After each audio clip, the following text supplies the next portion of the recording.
أعوذ بالله من الشيطان الرجيم.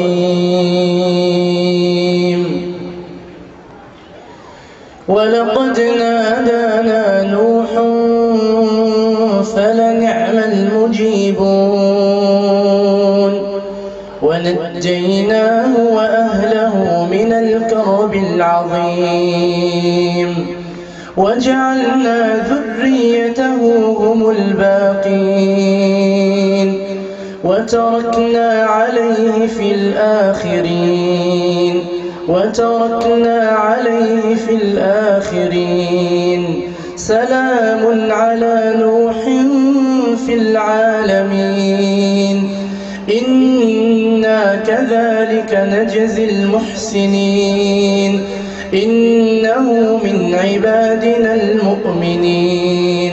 وإن من شيعته لإبراهيم إذ جاء ربه بقلب سليم إذ قال لأبيه وقومه ماذا تعبدون أئفكا آلهة دون الله تريدون فما ظنكم برب العالمين فنظر نظرة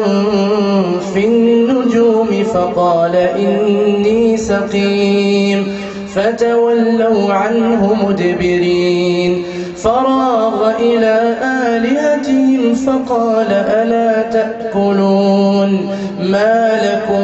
ما لكم لا تنطقون فراغ عليهم ضربا باليمين فأقبلوا إليه يزفون قال أتعبدون ما تنحتون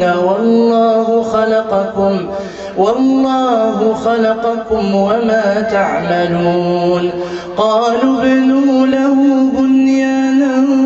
فألقوه في الجحيم فأرادوا به كيدا فجعلناهم الأسفلين وقال إني ذاهب إلى ربي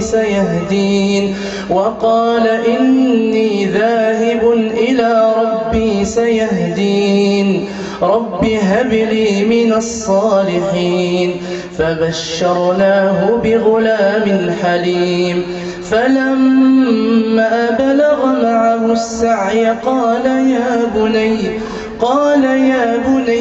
إني أرى في المنام أني أذبحك فانظر ماذا ترى قال يا أبت افعل ما تؤمر ستجدني إن شاء الله من الصابرين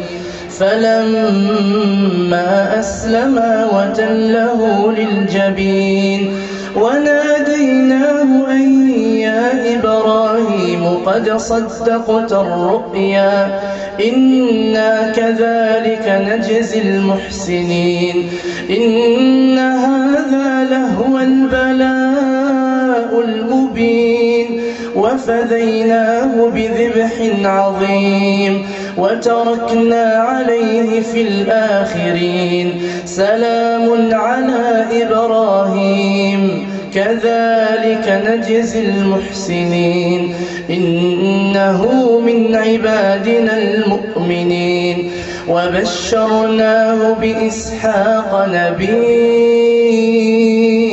من الصالحين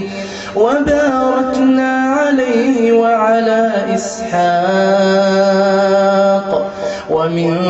ذريتهما محسن وظالم لنفسه مبين ولقد مننا على موسى وهارون ونجيناهما وقومهما من الكرب العظيم ونصرناهم فكانوا هم الغالبين وآتيناهما الكتاب المستبين وتركنا عليهما وهديناهما الصراط المستقيم وتركنا عليهما في الآخرين سلام على موسى وهارون إنا كذلك نجزي المحسنين إنهما من عبادنا المؤمنين وإن إلياس لمن المرسلين إذ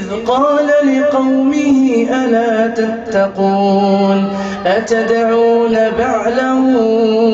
وتذرون أحسن الخالقين الله ربكم ورب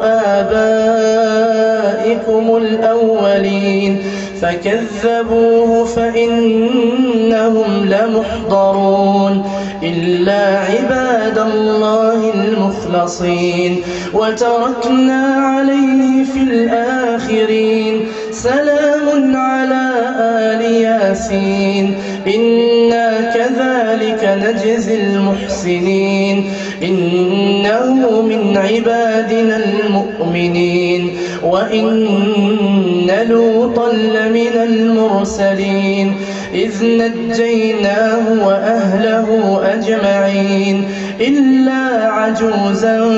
في الغابرين ثم دمرنا الآخرين وإنكم لتمرون عليهم مصبحين وبالليل أفلا تعقلون